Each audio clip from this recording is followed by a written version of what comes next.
Hello friends, welcome to my YouTube channel. आज हम बात करने वाले हैं लोका चैप्टर 1 मूवी की स्टोरी के बारे में। तो चलो मूवी की स्टार्ट करते हैं। तो हम शुरुआत में देखते हैं एक ऐसी जगह जहां पर चारों तरफ गोलीबारी चल रही थी, जिससे पूरा एरिया में आग लग चुकी थी और आग हो रखी थी। इसी जगह पर हम चंद्रा नाम की लड़की को देखते हैं, जो इस वार जोन में फंस चुकी थी।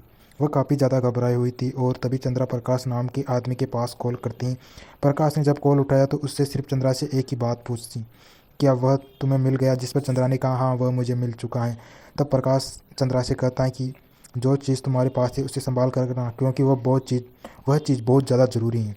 प्रकाश उसे यह भी बताता है कि रिश्तेदार के लोग वहाँ पर पहुँचते होंगे, इसलिए तुम्हें वहाँ से सही सलामत निकालना होगा। तभी हम चंद्रा के सामने एक चाइनीज़ लड़की को देखते हैं, जो अपने बॉस से बात कर रही थी। वह अपने बॉस को बता रही थी कि वह लड़की उसे मिल चुकी है। अब जैसे वह चाइनीज़ लड़की चंद्रा के ऊपर अटैक करने वाली होती है, तभी चंद्रा उसे चकमा देकर वहाँ से भागने में कामयाब हो जाती हैं। अब अगले सीन में हम चंद्रा को एक रेलवे स्टेशन पर देखते हैं, जहाँ प्रकाश ने चंद्रा को अपने पास बुलाया था और प्रकाश भी ये चंद्रा को लेने आ गया था वहाँ पर। अब इनकी बातों से ये मालूम चल गया कि चंद्रा एक जगह पर ज़्यादा दिनों तक नहीं टिक पाती।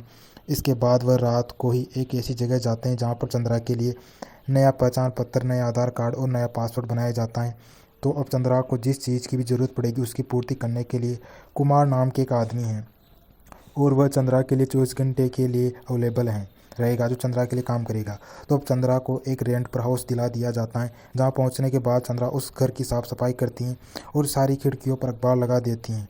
और यहाँ पर हमें मालूम चलता है कि चंद्रा को धूप से नफरत है। सूर्य की रोशनी चंद्रा की एक बहुत बड़ी वीकनेस है। अगर वह धूप के संपर्क में आए तो उसकी बॉडी पूरी तरह से जलने लगेगी, इसलिए वह अपनी खिड़की पर अखबार लगा देती हैं और सारी खिड़कियां बंद कर देती हैं। जैसे ही वह लास्ट खिड़की को बंद कर रही होती हैं, तभी उसकी नज़र एक लड़की पर पड़ती है, जिसे चंद्रा देखती हैं। दरअसल उस लड़की का नाम सनी है और वह पड़ोस में ही रहता है, और सनी भी चंद्रा को देखते ही रह जाता है। सनी यह बात तुरंत ही अपने दोस्त नाइजिल और वेणु को बताता है। दोनों उसके बेस्ट फ्रेंड है और मालूम चलता है कि वह यहाँ पर पढ़ाई के नाम पर टाइम बर्बाद कर रहे हैं। तो सनी ने चंद्रा के बारे में अपने दोस्त को बता दिया था, जिसके बाद सनी और वेणु अक्सर खिड़कियों पर निहारते रहते थे कि काश एक बार चंद्रा खिड़की पर आ जाए। उसके बाद हमें ऑर्गन माफिया की एक गैंग को दिखाया जाता है, जिसका पूरे शहर में आतंक है। रात के समय अगर इन्हें कोई भी मिल जाता तो ये लोग उसे किडनैप कर लेते और उसे मारकर उसके सारे ऑर्गन्स निकाल लेते हैं। इन लोगों का एक पैटर्न है। पहले ये लोग ऑटो से उस इंसान का पीछा करते हैं और उसे बेहोशी का इंजेक्शन लगाते हैं और अपनी खुफिया जगह पर ले जाकर सारे ऑर्गन्स निकाल लेते हैं। अब आगे हम चंद्रा को देखते हैं, जो इस नई जगह पर आ चुकी थी, लेकिन उसे जॉब भी करनी है, इसलिए वह एक रेस्टोरेंट में नाइट शिफ्ट में जॉब करने लगती हैं। तो रात की शिफ्ट में वह जॉब करती हैं और दिन भर घर पर रहती हैं। अब एक दिन जब सनी की बिल्ली सड़क पर चली जाती है और जब सनी उसे बचाने के लिए सड़क पर जाता है, तो अचानक से एक कार सनी को टक्कर मारने वाली होती है। तभी चंद्रा सुपर हीरो वाली एंट्री करती हैं और सनी को धक्का देकर बचा लेती हैं। लेकिन ये सब सनी के अलावा आसपास के किसी भी इंसान को नहीं देखा था। तो सनी तो यहाँ पर मरते मरते बचा था, इसलिए वह यह सारी बातें अपने दोस्त वेणु को बताता है। लेकिन वेणु से कहता है कि यह सिर्फ तेरा एक भ्रम है। लेकिन सनी उसे कैसे बताए कि सचमुच ही उस लड़की ने उसे बचाया है। पर वेणु कहता है कि हम सभी लोग वहीं पर खड़े हुए थे, हमने तो किसी को भी नहीं देखा। अब रात के समय में हम एक सफ़ेद साड़ी एक औरत को देखते हैं, उसके पीछे वही ऑर्गन्स माफिया गैंग के लोग पहुंच जाते हैं।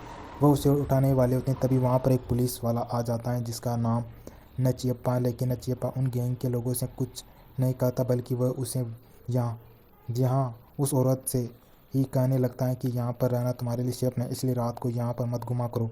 यहाँ में मालूम चलता है कि नचियप्पा ने भी उन गैंग के लोगों को सपोर्ट करता है। नचियप्पा उनसे कहता है कि इस जगह पर किडनैपिंग मत किया करो, क्योंकि यह पर सीसीटीवी कैमरे लगे हुए हैं। अब आगे हम देखते हैं कि इसी गैंग के एक आदमी, जिस रेस्टोरेंट में चंद्रा भी काम करती है, उसी रेस्टोरेंट की एक लड़की से प्यार करता है। लेकिन वह लड़की उसे प्यार नहीं करती, लेकिन वह लड़का उस लड़की के साथ ज़बरदस्ती किए जा रहा था। उस लड़की ने उसे साफ मना कर दिया था कि मेरे दिल में तुम्हारे लिए कोई जगह नहीं है। तो वह लड़का एसिड दिखाकर उसे धमकी देने लगा, लेकिन ये सारी चीज़ें चंद्रा वहाँ खड़ी होकर देख रही थी। अब जैसे ही चंद्रा वह लड़का एसिड फेंकने वाला होता है, तो चंद्रा तभी वहाँ पहुँच जाती हैं और वही एसिड उसका हाथ पूरी तरह जला देती हैं और ऐसी हालत कर देती हैं कि वह पूरी तरह से अधमरा हो जाता है। उस लड़के को वहीं पर पीटती हैं चंद्रा। अब अगले दिन वह लड़का ये सारी बातें नाचियप्पा को बताता है, वो पुलिस वालों को बताता है। वह कहता है कि जिस लड़की से मेरा सामना हुआ वह कोई आम लड़की नहीं, बहुत ही खतरनाक थी। उसने मुझे इस तरह से पकड़ा था कि मैं बिल्कुल हिल भी नहीं पा रहा था। उसने मुझे एक हाथ से उठाकर पटक दिया था। ये सारी चीज़ें सुनने के बाद नाचियप्पा को ऐसा लगा कि एक बार तो उस लड़की से मिलना चाहिए। जिसके बाद वह लड़का नाचियप्पा को उसी रेस्टोरेंट में चंद्रा को दिखाने आता है। अब नाचियप्पा चंद्रा को दूर से ही देखने लगता है और वह उसे देखते हुए सोच रहा था कि आखिर ये लड़की इतनी खतरनाक कैसे है। अब आगे हम देखते हैं कि चंद्रा ऑटो से जब कहीं जा रही थी तभी उसी ऑटो में सनी आकर बैठ जाता है। सनी चंद्रा से बात करने की कोशिश करता है। वो बताता है कि हम दोनों पड़ोसी हैं, पर चंद्रा उसे कहती है कि ये बात वह जानती हैं। जिसके बाद बातों में सनी यहाँ पर चंद्रा को अपने दोस्त के जन्मदिन की पार्टी में इनवाइट कर लेता है और फिर अगले दिन चंद्रा पार्टी में पहुँच जाती हैं, जो बहुत ही खूबसूरत लग रही थी। थोड़ा एंजॉय करने के बाद यहाँ पर नाचियप्पा पुलिस वाला आ जाता है। दरअसल उसे इन लोगों की कंप्लेंट मिली है कि ये लोग यहाँ पर ज़्यादा शोर शराबा कर रहे हैं, लेकिन नाचियप्पा यहाँ पर देखता है कि यहाँ कुछ नशीली चीज़ें भी रखी हुई हैं, लेकिन ये लोग स्टूडेंट हैं, इसलिए नाचियप्पा उन्हें एक आखिरी वार्निंग देकर माफ़ कर देता है। और जाते जाते नाचियप्पा चंद्रम से उसका नाम पूछता है। अब इंस्पेक्टर के जाने के बाद मतलब उस नाचियप्पा पुलिस वाले के जाने के बाद सनी का दोस्त नाइजेल चंद्रा के ऊपर लाइन मारने की कोशिश करता है, लेकिन ये बात सनी को पसंद नहीं आ रही थी क्योंकि वह चंद्रा को पसंद करता है। इसके बावजूद यहाँ पर नाइजेल चंद्रा और उसके घर तक छोड़ने के लिए जाता है। ये सारी चीज़ें देखकर सनी को बहुत बुरा लगा था, लेकिन जब अगली सुबह हुई तो सनी और वेणु को मालूम चला कि नाइजेल अपने घर नहीं पहुंचा, इसलिए उन्हें ऐसा लगा कि शायद वह अभी भी चंद्रा के घर पर ही होगा। इसलिए सनी चंद्रा के घर पर जाता है नाइजेल को देखने के लिए। जब वो चंद्रा को आवाज़ लगाता है तो चंद्रा वहाँ चिल्लाकर कहते हैं कि उसे डिस्टर्ब मत करो, यहाँ से चले जाओ। यह सुनकर सनी यहाँ से चला जाता है, लेकिन जब सनी यहाँ से जा रहा था तभी उसने कुमार को आते हुए देखा और उसे मालूम चला कि कुमार चंद्रा को ब्लड देता है। यह देखकर सनी को लगा कुछ ना कुछ तो गड़बड़ है, इसलिए वो अपने दोस्त वेणु से कहता है कि हमें चंद्रा का पीछा करता हूँ और तू जाकर चंद्रा के घर पर नाइजेल को ढूंढ।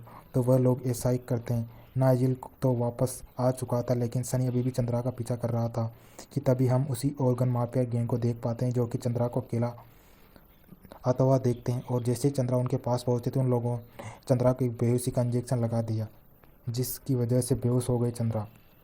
तब भी वहाँ पर सनी भी पहुँच गया था। इससे पहले कि सनी उसके पास तक पहुँच पाता वह लोग यहाँ से निकल चुके थे।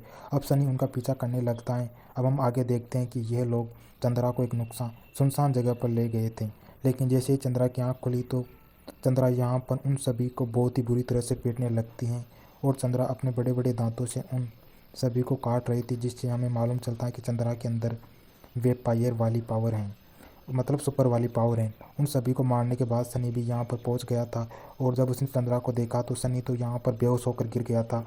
और फिर कुछ देर बाद जब सनी को होश आया तो चंद्रा ने उसके पास दो ऑप्शन रखे। उसे कहा कि या तो तुम मेरी इन डेड बॉडीज़ को ठिकाने लगाने में मेरी मदद करो या फिर मैं तुम्हारा भी यही हाल कर दूंगी। ये सुनते ही सनी पहला ऑप्शन चूज कर लिया और चंद्रा के साथ बॉडी ठिकाने लगाने में लग गया। और यहीं पर ही सनी देखता है कि चंद्रा बहुत ही ऊपर से कूद रही थी।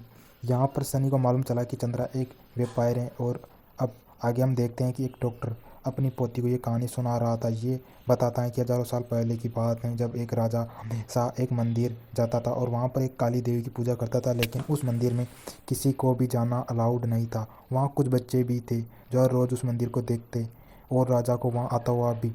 यहीं पर ही हम एक छोटी सी लड़की नीली को देख पाते हैं। जब कुछ दिन बाद उन बच्चों ने हिम्मत करके उस मंदिर में प्रवेश किया तो उस देवी के पैर में एक घुंघरू लगा हुआ था। नीली यहाँ से उस घुंघरू को लेकर आ गई और उसे अपने भगवान की मूर्ति में पहना दिया। जब ये बात राजा को मालूम चली तो राजा पूरी तरह से बौखला गया। वह गुस्से से पागल हो गया था, जिस वजह से वह यहाँ पर नीली के गाँव वालों के सारे मंदिर को जला देता है और अब वह उन्हें मारने के लिए पीछे पड़ चुका था, जिससे नीली के घर वाले अपनी जान बचाने के लिए गुफा में छुपना पड़ता है, क्योंकि राजा किसी भी वक्त आकर उन्हें मार सकता है। तभी नीली की माँ ने देखा कि नीली यहाँ पर मौजूद नहीं है और राजा के लोग यहाँ पर आ चुके थे। दूसरी तरफ मालूम चलता है कि नीली तो गुफा के बहुत अंदर तक जा चुकी है, जहाँ एक बिना सिर की मूर्ति को देखती हैं। उसका सर नीचे पड़ा हुआ था और जब नीली उसकी सर को हाथ लगाती हैं तभी यहाँ पर अजीब सी चीज़ें होने लगती है और यहाँ पर नीली बेहोश हो जाती हैं। और दूसरी तरफ राजा के लोगों ने सारे लोगों को पकड़ लिया था और वह उन सभी लोगों को मार डालता है। जब नीली गुफा से बाहर निकली तो नीली को मार दिया, लेकिन तभी वहाँ पर नीली यहाँ मरी नहीं थी, क्योंकि उसके अंदर एक सुपर पावर आ चुकी थी, जिस वजह से वह राजा के सभी लोगों को मार गिराते हैं। यहाँ पर कुछ लोगों का कहना था कि नीली का किसी उद्देश्य से यहाँ पर आई हैं। दरअसल में नीली कोई नहीं बल्कि चंद्रा ही हैं, जो लड़की जिसकी उम्र लगभग हज़ारों सालों की है, जो अब कहानी प्रेजेंट में आ जाती हैं। और जो सारी चीज़ें रात को सनी ने देखी थी, वह सारी चीज़ें सोचते हुए सनी को बहुत ज़्यादा डर लग रहा था। वह अपने दोस्त को भी इसके बारे में बता नहीं पा रहा था, क्योंकि वह बहुत ही ज़्यादा डरा हुआ था। दूसरी तरफ हम देखते हैं कि जिन 3 लोगों को चंद्रा के द्वारा मारा गया था, वह वहाँ पर नचियप्पा और इन्वेस्टिगेशन करने के लिए आ पहुँचता है, मतलब पुलिस आ पहुँचती है वहाँ पर। और वहाँ पर उसे आँखों का एक लेंस मिलता है। वह लेंस चंद्रा का होता है, क्योंकि चंद्रा की आँखों नीली हैं और वह लेंस के द्वारा उन्हें नॉर्मल आँखों के रूप में बदलती हैं। और कुछ लोगों ने पिछली रात को सनी को भी उस जगह पर देखा था, इसलिए लोगों को ऐसा लगता है कि उसके पीछे सनी का भी हाथ है। इसलिए इंस्पेक्टर नाचियप्पा सनी का पीछा करता है और सनी वहाँ से जाकर चंद्रा से मिलता है और वह उसे बताता है कि पिछली रात को जो कुछ भी हुआ वह आज अखबार में छपा है। लेकिन चंद्रा उसे बताती है कि बॉडी नहीं मिली तो टेंशन की कोई बात नहीं है, हम पकड़े नहीं जाएंगे। लेकिन यहाँ नाचियप्पा सारी चीज़ें देख रहा था। वह समझ गया कि इन सबके पीछे जरूर चंद्रा का भी हाथ है, और उसे तो पहले ही मालूम था कि चंद्रा बहुत ही खतरनाक लड़की है। इसलिए नाचियप्पा डिसाइड करता है कि वह चंद्रा के घर पर जाएगा और सारे इन्वेस्टिगेशन करेगा। दूसरी तरफ चंद्रा और सनी आपस में बात कर रहे थे। सनी उससे पूछता है कि क्या तुम्हारा असली नाम चंद्रा ही है, जिस पर चंद्रा बताती है कि उसका असली नाम नीली है। नीली नाम सुनते यहाँ पर सनी हैरान रह गया, क्योंकि उसने कल्याण कट्टू की कहानी सुनी है, जो कि सिर्फ एक मीथ लग रही थी। लेकिन उसने सुना था कि किसी खतरनाक नाम के आदमी ने तुम्हारी जान ले ली थी, जिसमें नीली बताती है कि ऐसा नहीं है। उस समय कतनार में मेरे सर पर वार ज़रूर किया था, लेकिन मैं मारी भी गई थी। लेकिन उसके बाद की कहानी कुछ और है। दरअसल कतनार बहुत ही अच्छा इंसान है। उसने लोगों को बताने के लिए यहाँ पर नीली की जान ली थी, ताकि लोगों को लगे कि नीली मर चुकी है। कतनार ने बताया कि मेरे जैसे बहुत सारे लोग इस दुनिया में हैं, बहुत सारे अच्छे लोग भी हैं और बहुत सारे बुरे लोग भी हैं, और मैं एक साधारण इंसान हूँ। मेरे अंदर कोई शक्तियाँ नहीं हैं, लेकिन मैं उन लोगों को रोकना चाहता हूँ जो बुरे इंसान हैं, जिसमें मुझे तुम्हारी मदद लगेगी। नीली बताती हैं कि कतनार और वह बहुत ही अच्छे दोस्त थे। दूसरी तरफ हम देखते हैं नचियप्पा को, जो नीली के घर पर छानबीन कर रहा था। यहाँ की कुछ चीज़ें देखने के बाद समझ में आ गया कि चंद्रा कोई आम लड़की नहीं है। उसे फ्रिज में बहुत सारा खून देखा, आंखों के बहुत सारे लेंस देखे और खुफिया रूम में बहुत सारी ऐसी चीज़ें देखी, जिससे वो समझ गया था कि ज़रूर कुछ गड़बड़ है। कि तभी यहाँ पर चंद्रा पहुँच जाती हैं। चंद्रा को नाचियप्पा के होने का एहसास हो गया था, जिसके बाद उन दोनों के बीच में ज़बरदस्त फाइट होती है। लेकिन यहाँ पर चंद्रा उसे एक तरफा हरा देती हैं, और जब चंद्रा उसे जान से मारने वाली होती है तभी यहाँ पर सनी आ जाता है। लेकिन जब तक नाचियप्पा ने एक गोली चला दी थी और वह गोली सीधा सनी को लग जाती है। वह बुरी तरह से घायल हो चुका था और अब नाचियप्पा यहाँ से खिड़की से कूदकर भाग गया था। और चंद्रा बहुत अच्छे से जानती हैं कि अगर सनी को हॉस्पिटल लेकर गए तो वह पकड़े जा सकते हैं। इसलिए वह लोग उसे खुफिया जगह पर ले जाते हैं, जहाँ सनी का इलाज उसका दोस्त वेणु करने वाला था, जो कि मेडिकल की पढ़ाई कर रहा था, लेकिन उसे कुछ आता नहीं है। अगले दिन हमें मालूम चलता है कि नचियप्पा बुरी तरह से घायल है। उसकी बॉडी अलग तरह से रिएक्ट कर रही थी। साथ ही उसने सनी और चंद्रा के नाम पर मोस्ट वांटेड का वारंट इशू करवा दिया था, जिस वजह से चंद्रा प्रॉब्लम में आने वाली थी। जिस वजह से वह प्रकाश के पास कॉल करती हैं। प्रकाश कहता है कि जैसे ही वह लड़का ठीक हो तुम्हें तुरंत ही सेफ हाउस जाना है, क्योंकि वहाँ पहुँचने के बाद ही कोई तुम्हारी मदद कर पाएगा, वही हमारे सारे लोग मौजूद हैं। अब जैसे ही सनी थोड़ा ठीक होता है तो चंद्रा उससे बात करती हैं। यहाँ पर चंद्रा सनी को बताती है कि नचियप्पा को मैंने काटा था, होता तो उसकी जान चली जाए या फिर मेरे रूप में भी बदल सकता है। जिस पर सनी कहता है कि अगर तुम मुझे काटोगी तो क्या मैं तुम्हारी तरह बन सकता हूँ। लेकिन चंद्रा उसे बताती है कि ऐसा नहीं है, अगर मैंने तुम्हें काटा तुम्हारी जान चली जाएगी, क्योंकि तुम्हारा शरीर इतना हेल्दी नहीं है। तुमने सिगरेट पीकर अपने फेफड़े जला दिए हैं, इसलिए मैं तुम्हारा तो चांस ही नहीं बनता। लेकिन नचियप्पा का शरीर हेल्दी है, वह उस वायरस से लड़ सकता है और मेरी तरह बन सकता है। अगर वह मेरी तरह बन गया तो बहुत प्रॉब्लम आ सकती हैं, क्योंकि जो नया नया कन्वर्ट होता है उसके पास बहुत सारी शक्तियाँ होती हैं और शुरुआत में उन्हें धूप से भी कोई प्रॉब्लम नहीं होती। अब चंद्रा बहुत साल पहले की एक बात बताती हैं। वो बताते हैं कि कई सालों पहले मैं एक लड़की से प्यार करती थी। वह बिल्कुल तुम्हारी तरह दिखता था। मुझे तुम्हें देखकर उसकी याद आती है। हम दोनों साथ में ही रहते थे। एक दिन कुछ बुरी शक्तियों ने अटैक कर दिया और मुझे बचाने के चक्कर में वो खुद मारा गया। उसका पछतावा मुझे आज भी है, इसलिए मैं तुम्हें कुछ भी नहीं होने दूंगी।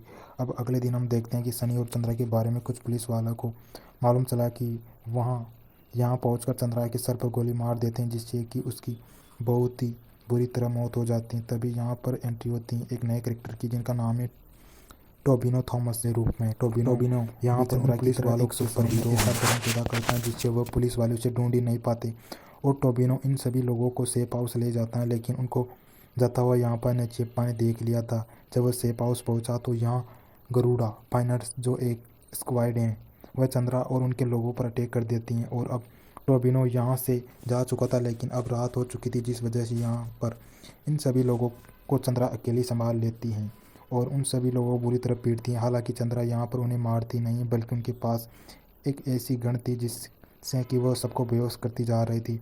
आखिर में चंद्रा का सामना नचियप्पा से होता है। नचियप्पा बहुत ही ज़्यादा खतरनाक बन चुका था, क्योंकि वह हाल ही में कन्वर्ट हुआ है, जिस वजह से नचियप्पा चंद्रा को बहुत ही बुरी तरह से मार रहा था। ये देखकर सनी और वेणु हैरान रह चुके थे। अब चंद्रा बहुत ही बुरी तरह से जख्मी हो चुकी थी और उसका बहुत ज़्यादा खून भी बह चुका था, जिससे सनी तुरंत ही चंद्रा की तरफ खून फेंकता है, जिससे चंद्रा के अंदर अब पावर आ चुकी थी और अब वह नचियप्पा से लड़कर उसे जान से मार डालती। और सनी को बचाने के चक्कर में यहाँ वेणु बुरी तरह से घायल हो चुका था। हालांकि नचियप्पा अब मर चुका था। फिल्म के आखिर में चंद्रा सनी के पास आती हैं। वह उसे कहते हैं कि अब मुझे यहाँ से जाना होगा। वह 20 साल से ज़्यादा एक जगह पर नहीं टिकती है, लेकिन पहली बार ऐसा होगा जब उसे वक्त से पहले जाना होगा, क्योंकि अगर वह यहाँ पर रही तो बहुत ज़्यादा प्रॉब्लम हो सकती है। ये कहती है तुम हमेशा मुझे याद आओगे। इतना बोलकर यहाँ से चंद्रा चली जाती हैं और फिल्म का आखिर में एक नए कैरेक्टर की एंट्री होती है, जो कि इस फिल्म के प्रोड्यूसर दुलकर सलमान हैं। और वह यहाँ पर एक सुपर हीरो के रूप में आते हैं और इसी सेफ हाउस में बहुत सारे लोगों को मारते हैं। और इसी के साथ ही फिल्म यहीं पर समाप्त हो जाती है। तो दोस्तों, आप लोगों को हमारा एक्सप्लेन वीडियो कैसा लगा कमेंट बॉक्स में ज़रूर बताएं, और चैनल पर नए तो चैनल सब्सक्राइब जरूर करें। मिलते हैं नए वीडियो के साथ, तब तक के लिए बाय बाय गाइस।